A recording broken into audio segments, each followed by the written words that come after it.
Because of those who came before, we are. In spite of their failings, we believe. Because of and in spite of the horizons of their visions, we too dream. Let us join together remembering to praise, to live in the moment, to love mightily, and to bow to the mystery. Good morning, everyone. Morning.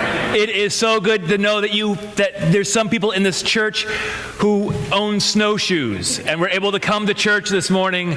I'm Rev.Peirce. I am your interim minister, and it is so nice to have you all here. It's nice just to be out of the house. Let's just be honest. It's nice to be out of the house, to have the kids somewhere else. We have a really special day today, and I know that I can look out the windows and see that more folks are showing up. Parking, as you all know, is at a premium this morning, but it is good that we are all here together.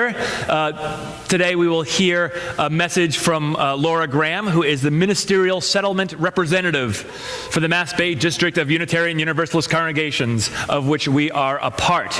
And she's going to fill us in about how this whole get a new minister thing works. She's going to clue us into the mysteries, the deep mysteries of how to hire a new minister, what the process is, all that sort of stuff. I'm sure she'll. I don't want to set you up anymore, so I'll just stop. All right, there we go. But I'm so glad that you are all here, and with that introduction, allow me to turn the service over to Melinda Collins, who is our worship associate this morning. You stole my thunder. I was going to say I'm Jim May. So that's what it says. Oh, that's right. I am a member of the worship committee, and we are a vibrant, welcoming congregation. For those of us who are new, welcome, welcome, welcome, and we're so glad that you're here, and we're glad that people who've been coming for a long time or just a little bit of time are all here too. If you're new, please look in the pew rack and you'll find a welcome packet, and there's a yellow card in it. If you would put it in the offering plate, we can send you emails and give you a name tag if you would like. It's your option. So please do that. Also, we have ushers and people welcoming in the back. So if you need anything, a large print order of worship or a listening assistive device, please go and see Richard and Deb, and I think Tony's back there too, and they would just love to help you. And Tony can also escort you to, I think we're having a brief social hour. So go find him. He's in the back there, and he'll chat you up and introduce you around. We strive to make our worship accessible, and so that's what our ushers do. And the work of living our faith is done both in and out of worship. So I draw your attention to the announcements that are in your order of worship insert. The big announcement for today, of course, is please stay and hear from Laura. She's wonderful. I've already had a chat with her, and she's going to enlighten us about the next steps in our process. Lastly, I want to tell you that you belong here. You all belong. That's the gift that we give to each other. All the difference, the wisdom in our differences, all the things that we all hold dear, everything is welcome here. So thank you for being with us. Extending a generous welcome is a spiritual practice, so please get up, say hello to each other, and move forward if you're so inclined. Before I announce the hymn, I forgot to remind you all that after our worship service, we're going to have a brief social hour where you're invited to grab some food and a cup of coffee, and then we're going to meet back in here for a question and answer period. Laura's going to be, we'll have all these things she's going to be talking about the search process, the transition process, but write down things that come to mind that you want to know, so that you can come back in here and ask Laura questions. We're going to quiz her. Stump me. We're going to stump. Oh, that's right. Oh, that's good. Oh, we're going to stump you. Oh, that's good. Oh, so we're going to do that. And I wanted to tell you that. And I wanted to tell you something else. Oh, what was it? I can't remember what it was. Oh, but It will come as we're singing our next hymn. That's what's going to come. Our first hymn is a hymn written by Reverend Thomas Michelson, who was my minister in Cambridge for many years. It is a hymn often sung at the ordinations and installations of new ministers. So it is in our silver and gray hymnal. It's number 298, Wake Now My Senses. Please rise as you are able and join in singing.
Please be seated.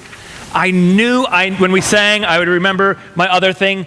It's that last line, work toward a planet transformed by our care. And I thought, oh, right, we are recycling our orders of service from last week when we didn't have church. That's what I wanted to say. So anything in there that looks like it should be happening and it's not happening, don't worry. It was supposed to happen last week. It's not happening this week. All is well. All is well. That's what it is. Now let's light our chalice.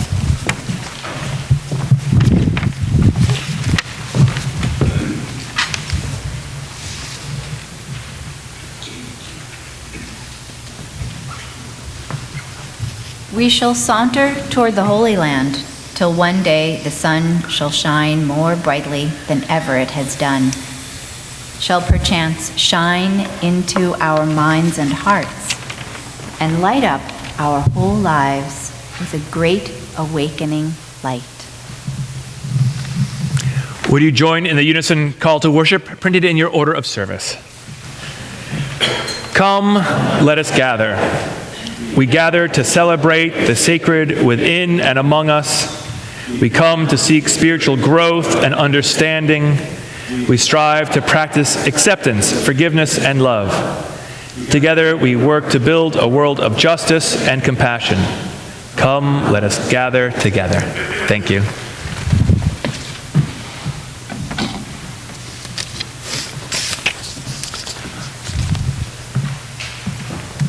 Our first reading this morning comes from the Hebrew Scriptures.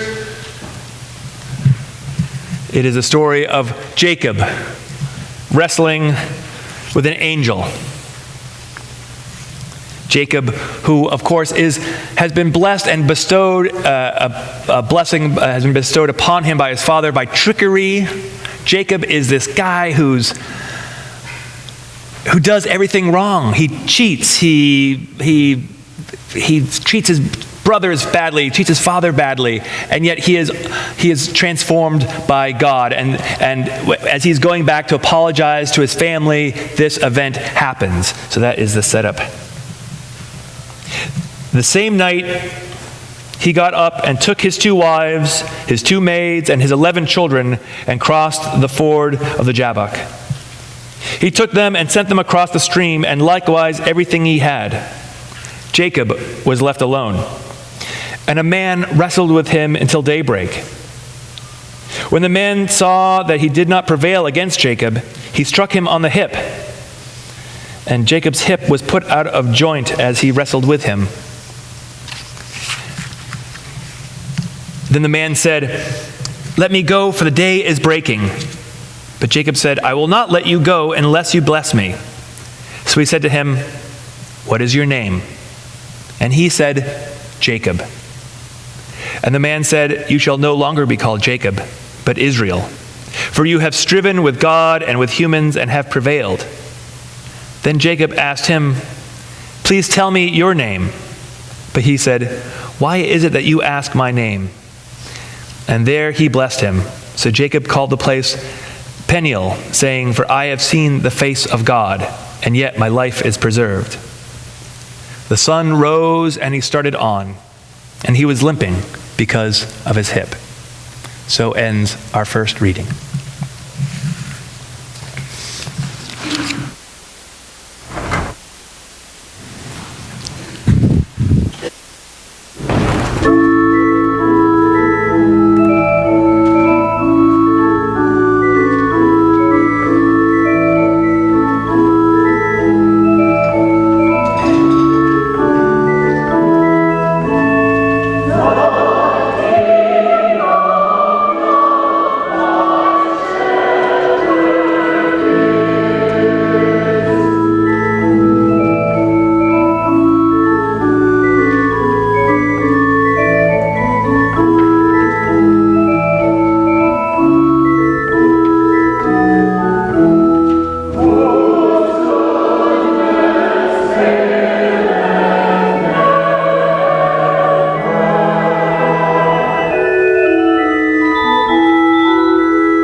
One day, you finally knew what you had to do and began.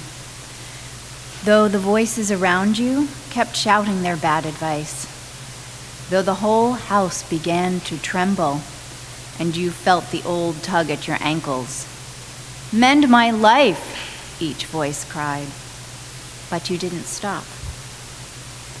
You knew what you had to do, though the wind pried with its stiff fingers at the very foundations, though their melancholy was terrible.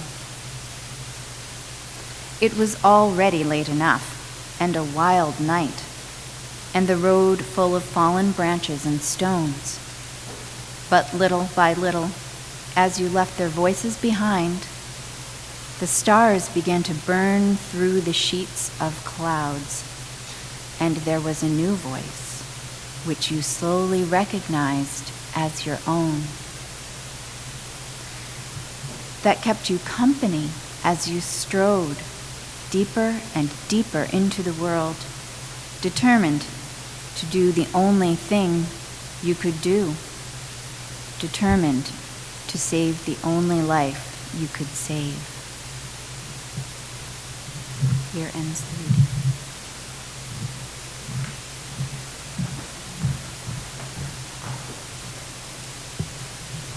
It was a Puritan elder named Richard Brown who, even before the Puritans moved to America, it was he who sat down and worked out the polity of our congregations. Now, polity is basically a word that means the way that we organize ourselves.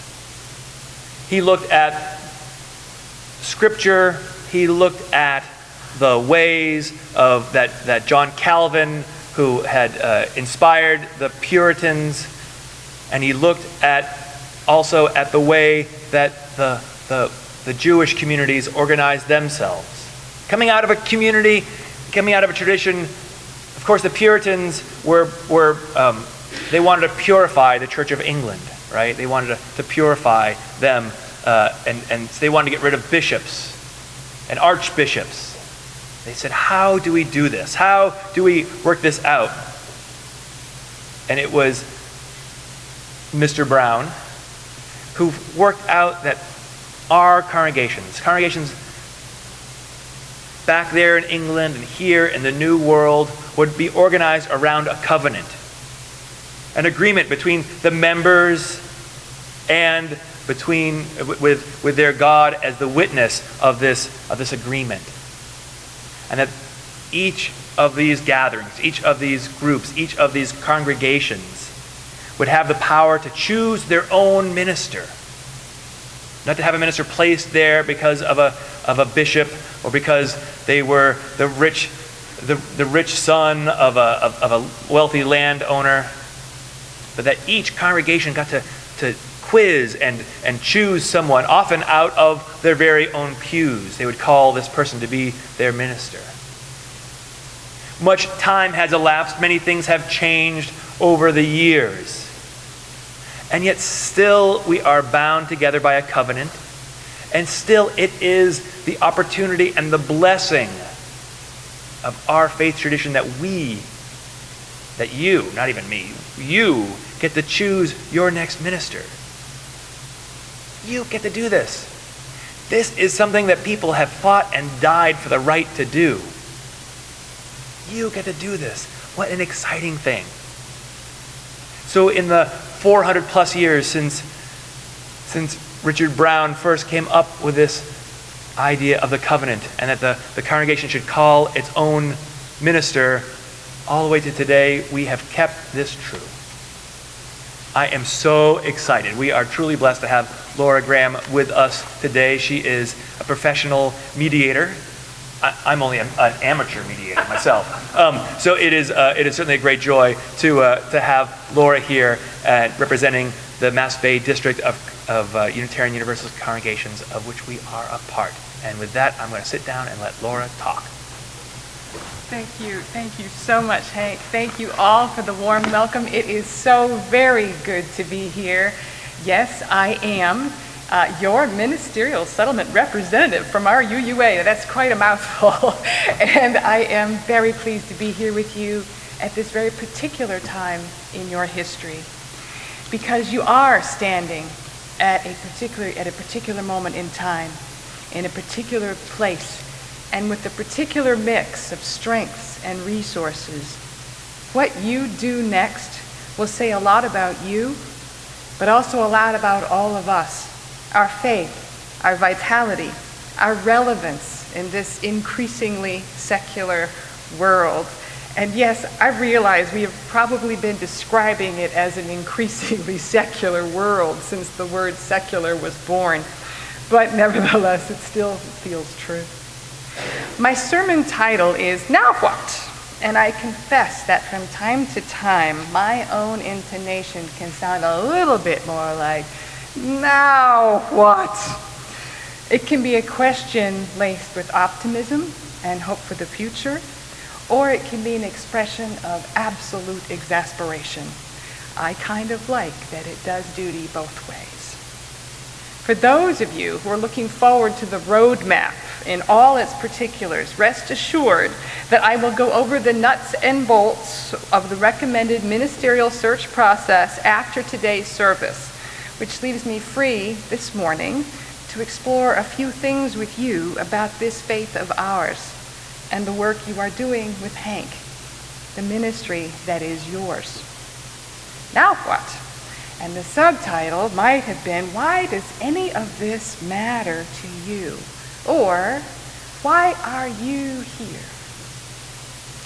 I was at a dinner a few years ago when a colleague, a fellow UU no less, turned to me and said, "You Unitarians," and that was pretty peculiar that she used the second person, but nevertheless, she said, "You Unitarians, once you lost Jesus, you lost everything.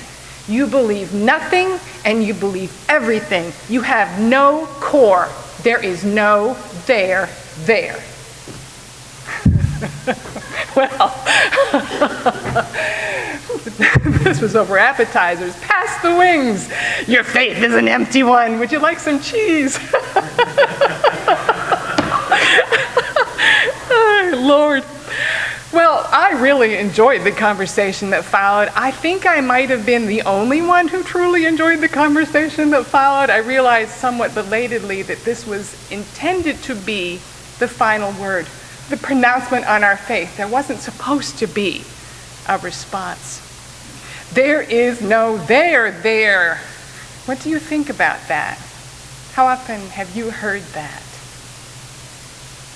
I have never been just a Unitarian or just a Universalist. I came to this faith as an adult, and I cannot imagine my faith without both. They are, for me, two halves of the same coin. It's easy to understand the gift of the Universalist to our faith. It's easy to understand that the power and preeminence of unconditional love, even if it's supremely difficult to put it into practice. But what about the Unitarian half of our faith? What are its gifts?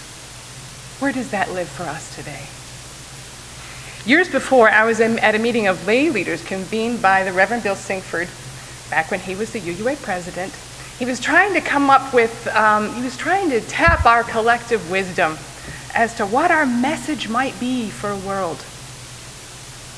One of my fellow lay leaders stood up and insisted, I know, he said, our message to the waiting world should be Unitarian Universalists. Unlike all the other religions, will always tell you the truth. Oh my Lord. Now this was the same Bill Singford who kicked off his service as our UUA president with a sermon quoting a web article about his presidency called God is in the Details. I heard it at a large church conference in Portland, Oregon, and it was memorable. He began with a quote from the article. The Unitarian Universalist Association, a fuzzy, sort of Christian consortium of PBS donors, nonprofit staffers, and other people smarter and nobler than you, elected a new president on Saturday with all of the spirited resolution of drafting a pledge to condemn global hunger. Following his victory, Singford was given a biodegradable ticker tape parade down the streets of Cleveland, leading a procession of Volvos, Toyotas, and the occasional Subaru. The earnest cars, he called them. Ouch. I drive a Subaru, of course. The point of that sermon, the point of Bill Singford's sermon was to remind us that one of our least attractive qualities is a tendency towards smugness. So then, that the reaction in that room to his question would be, a self-professed exclusive access to a thing known as the truth, which magnanimously we were willing to share with other people. It's very nice of us. That would be our answer to him must have made him feel like banging his head against the wall. He tried to rehabilitate the statement, but the room was abuzz. People were applauding. They loved it. They ate this up. The self-affirmation just rippled. It was unstoppable, really. And we wonder why people find us arrogant. And we say, that's just us being faithful to our most excellent minds. And we blame that on our Unitarian heritage because they're the ones who told us to listen to our heads. And we're just being honest, and hey, look at all of our advanced degrees. No, I don't think that is the gift of the Unitarian heritage. It may be our burden, it may be the familiar temptation of our intellectual leanings, but that's not what I would identify as the gift. When I first came to this faith in the early 1990s, I moved to New England from North Carolina, having spent my formative years in the Deep South and then the South, and they are two different places. To be an atheist in the Deep South was not an acceptable answer to the very common, very polite social question, and where is your church home? So finding my own church community finally was a revelation. Where had you been all my life, you revolutionary thinking but perennially polite wallflowers? You could have saved me a lot of grief by being just a little bit more forward. But all was forgiven. I was saved. And yes, I do mean in that way. I finally had the place to wrestle with my own theological questions and decide from a place of absolute safety what I did and did not believe, and to grow that as I grew. For a long time, I imagined that what our faith needed was better PR, that the answer to my question, where are you, would be the answer to so many others. I was not alone. I remember the idea that the world was filled with Unitarian Universalists who just didn't know that's what they were, and all we needed to do was let them know we were here. Do you remember that? I firmly believe there was a time when that was the world's question to us, but I don't believe that's the question any longer.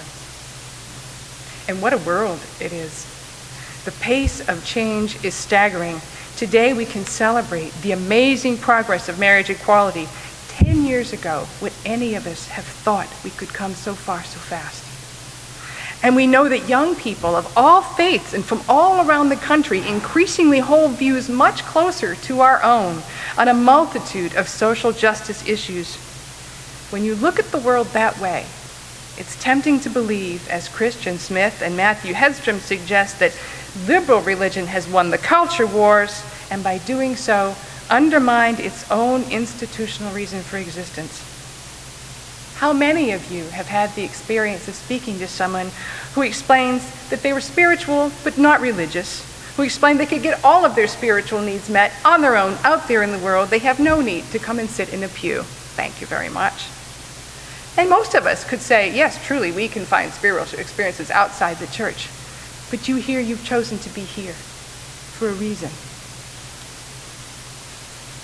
And if you think that all of those people who right now describe themselves as spiritual but not religious are going to show up in these pews once they start having kids, some of them might, but I wouldn't bet the farm on that. Not anymore. There's no longer any sense of disaffection for lack of a church affiliation. There's no longer the same social imperative to be a part of a church. So why are you here? Why are we here? What are we doing? What is it here that's of value? So now what? Let's take another look at this progressive social world coming into focus. Does it look all hunky-dory to you? Because it doesn't to me. Yes, it does look like the great big social questions are trending in a progressive direction, and maybe the arc of the universe does bend toward justice. However long an arc it is and however long it takes to get here, but when you take your eyes off those great big topics, how does it look down here on the ground? To anthropomorphize a bit and indulge my love of fairy tales, complete with heroes and villains, I see a sly old world assuring us that all is well, justice is at hand on all those big issues, so no need to worry our pretty little heads about troubling questions of existence, the meaning of our fleeting lives, the fragility of our existence, the certainty of our own mortality. Have a Coke and a smile and treat yourself to a therapeutic massage. Have a glass of wine and be happy. Go shopping again. And that's just at my house. I see rampant consumerism and materialism aimed at filling the holes in our souls where we might otherwise connect to each other. I see distraction as the number one pursuit. I see loneliness and anxiety and grief. And I see joy too. It isn't all dark, but dear Lord, if ever there was a time and a need for our faith, it is now. Far from becoming obsolete, we should be working harder than ever to articulate for ourselves and for the world what it is that we do here, what it is that we have here, and why any of this matters, with or without culture wars. Share with me your glimpse of what you see as truth, and I'll share mine. And together we will lighten this corner of our world just a little bit, make it just a little bit more human. So what does the Unitarian have of our faith have to do with this? Well, back to Jacob wrestling with that angel. I grew up loving that story. I grew up loving that image and never being able to quite reconcile the theological interpretations of what was going on. And finally, thanks to the gift of postmodernism, I know I don't have to anymore. That image lives for me. That image for me of a mortal daring to wrestle with the divine. That's become the symbol for me of what our Unitarian forebears have given us. We call it a free and responsible search for truth and meaning, but I prefer the image. Political causes come and go, movements come and go, but you and you alone can wrestle with your own angel and bring back your story to the rest of us. You and you alone know what part of the truth is yours to see. And the most sacred part of that, I believe, will not be the tale you tell. No, it will be the wrestling, the contending, the courage it takes to do that work. It's the work, the endeavor, the commitment to trying to understand and make sense of what we see and feel, both as individuals and then together as a faith community. And because we are still a little bit Puritans, we not only believe this is our right, we also believe deep down it is our duty to do this. So that is my little piece of the truth. That is why my faith matters to me. That is why I wholeheartedly embrace both the Unitarian and Universalist gifts to my faith. And although theoretically it should be something I could do, I suppose, on my own, in practice it doesn't work that way for me. I need to hear from my fellow travelers. I need to see what you see, and together we'll see more clearly. And besides, if I'm on my own, I'm just talking to myself, which, believe me, can be very self-affirming, but not exactly challenging. And of course, if I have any hope of translating my faith into action, I better find myself a community in which to work. Being a member of a church community is a lot like being a member of any other family. At times, it's a huge pain in the you-know-what. The decision to join a church community is a little like the decision to expand your family, whether through children or pets, It's going to mean more mouths to feed, at least metaphorically speaking. It's going to mean a lot more work. But at the end of the day, most of us are so thankful that we've made room in our lives. How do you explain that to someone who says they can get all the same stuff without having to be in community? And that brings me to you. You have been working alongside Hank for the past year and a half to get a better understanding of what your ministry is, to distill it to as clear as possible a message. This is critical for your search process. It's pretty hard to make a good match if you haven't been clear about who you are. But I also would suggest to you that it is just as important for your ministry to come. I don't believe it will be enough in the coming future to simply put the kettle on and wait for the people to arrive. I don't think it will simply be enough to put on great services. What I believe it will take is each and every one of you knowing in your bones what it is that keeps you here, keeps bringing you back. What is it that keeps your faith relevant to you? What is it that allows it to be so relevant to you that I know you devote hours each week to it? These are questions that can only be answered by you. This is work that can only be done by you, each of you. And First Parish in Milton, I cannot wait to see what happens next. You have so much. You have human talent and resources that other congregations can only dream about. You have financial resources. You are located in a part of the country that does not automatically roll its eyes when you speak in the public square. What will you do and say next? And so I come back to Mary Oliver. One day, you finally knew what you had to do, and you began, though the voices around you kept shouting their bad advice, though the whole house began to tremble, and you felt the old tug at your ankles. But there was a new voice which you slowly recognized as your own, that kept you company as you strode deeper and deeper into the world, determined to do the only thing you could do, determined to save the only life you could save. Thank you.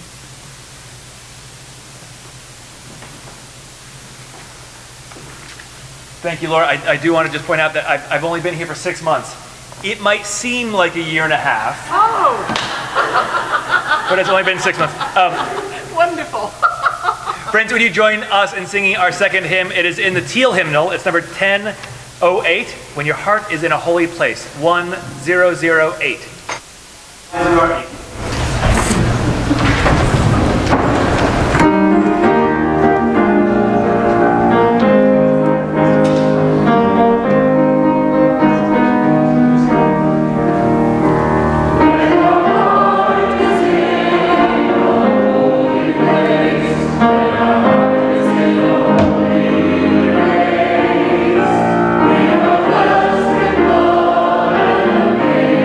Grace,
Please be seated. Knowing that today we are talking about ministers of the future, ministers yet to come to serve this community, I thought it would be fitting if our prayer this morning came from Vivian Pomeroy, who was minister of this church in the 30s and 40s and into the 50s. This is from his book of prayers called A New Prayer in the Old Church. Oh God, we speak the same name when we lift our hearts to you, but we know that we each mean something a little different. And some of us scarcely know what we mean. We come again that we may repose and reinforce our souls in you. For we feel that our lives have meaning beyond all that we have been able to discern of good and evil. Meanings higher and deeper than our worst fears or our loveliest dreams. So teach us to pray by somewhat yielding to the greater Spirit which is beyond any name, and answer our prayers by the upspringing and some fresh courage and wisdom. Forbid that we make our God in our own image, and that alone. Yet help us to know you in the depths of our own being, in all that concerns our truest selves, and in our love for the others.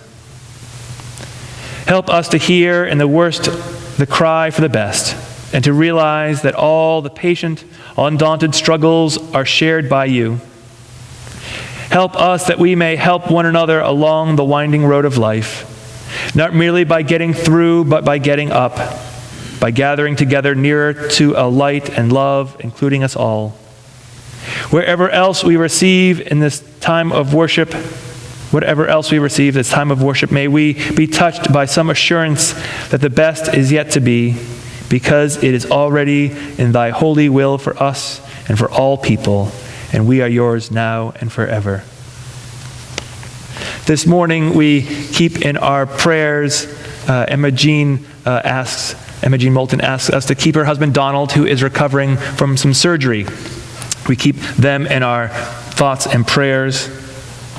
And we also keep in our thoughts and prayers a long-term member of our congregation, John Garland, who died just yesterday of lung cancer. We will have a service here for him this week, and so we ask for prayers for his wife and his family at this time. Thou may this church cease from seeking to save its own life, and make it valiant and unselfish in the service of all humanity. This we ask in the name of all of the prophets known and those yet to be. Amen. Let us be in silence together for a few moments.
Generosity is a religious impulse.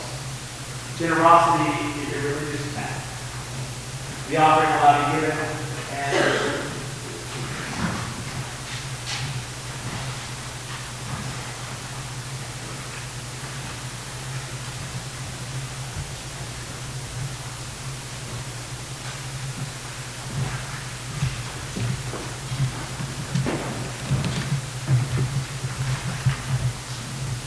this is a piece called My Love by Dean Ellington. And I just like to say one of the things I appreciate about Rev.Peirce is that you get to do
Please join me in the unison dedication.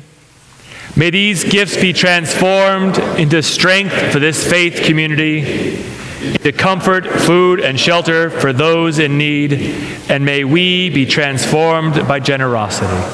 Thank you. And please remain standing and join in singing our final hymn.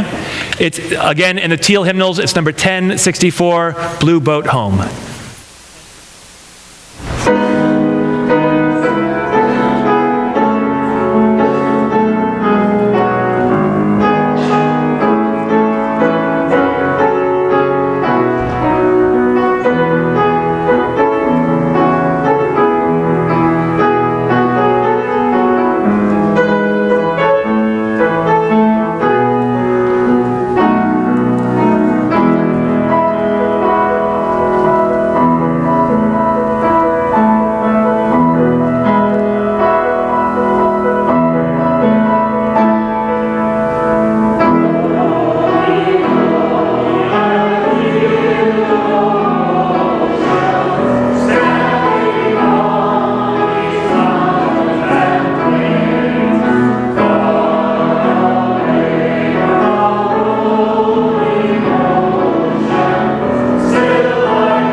I wanted just to remind you once again that we're going to have a brief a snack fest. Let's just be honest. I want you to run in there, grab some food, get your blood sugar levels back up, and then come back in here and meet us in here for a great question and answer.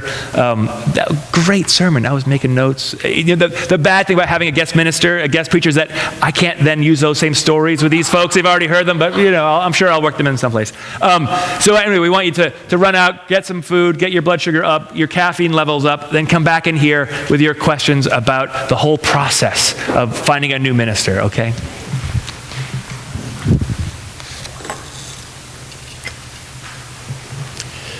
Let us set our hand to the task of building a new kind of church, adept to a new age, ascending the mountains of vision and see that humanity is one, truth is one, justice is one. Let us have done with lesser things and join in a common universal life whose tides flow through our souls. Our worship is over. Our service begins. Go in peace.